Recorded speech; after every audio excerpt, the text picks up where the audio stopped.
लंका का राजा रावण महाबली, महापंडित और भगवान शिव का परम भक्त था। उसने कठोर तपस्या कर भगवान शिव को प्रसन्न किया और उनसे अनेक वरदान पाए। परंतु रावण का अहंकार धीरे धीरे बढ़ता गया। उसे लगता था कि तीनों लोकों में उसकी शक्ति सबसे बड़ी है। कहा जाता है कि एक बार रावण कैलाश पर्वत पर गया। उसने देखा कि भगवान शिव अपनी दिव्य पत्नी माता पार्वती के साथ आनंद पूर्वक विराजमान हैं। रावण का अहंकार इतना बढ़ गया कि उसने सोचा, मैं इस पर्वत को उठा ले जाऊंगा ताकि शिव भी मेरी शक्ति को स्वीकार करें।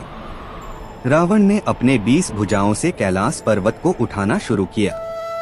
पूरा पर्वत कांपने लगा। देवगण भयभीत हो उठे। माता पार्वती घबरा गईं। तब भगवान शिव को क्रोध आया। उनके तीसरे नेत्र से ज्वालासी चमक उठी। उन्होंने अपने पैर का अंगूठा हल्का सा कैलाश पर्वत पर दबा दिया। अचानक पूरा पर्वत भारी होकर रावण के हाथों से छूट गया और उसका शरीर नीचे दब गया। रावण दर्द और पीड़ा से चिल्लाने लगा। उसकी गर्वित हंसी करुण क्रंदन में बदल गई। वह समझ गया कि शक्ति चाहे कितनी भी हो, शिव के सामने सब कुछ तुच्छ है। वह हजारों वर्षों तक वहां दबा रहा और स्तुति करता रहा।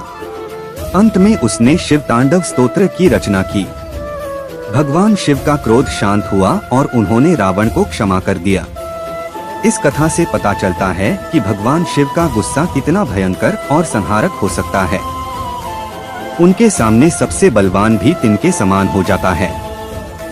परंतु यह भी सत्य है कि जब शिव प्रसन्न होते हैं तो वे अत्यंत दयालु होकर अपने भक्त को क्षमा कर देते हैं।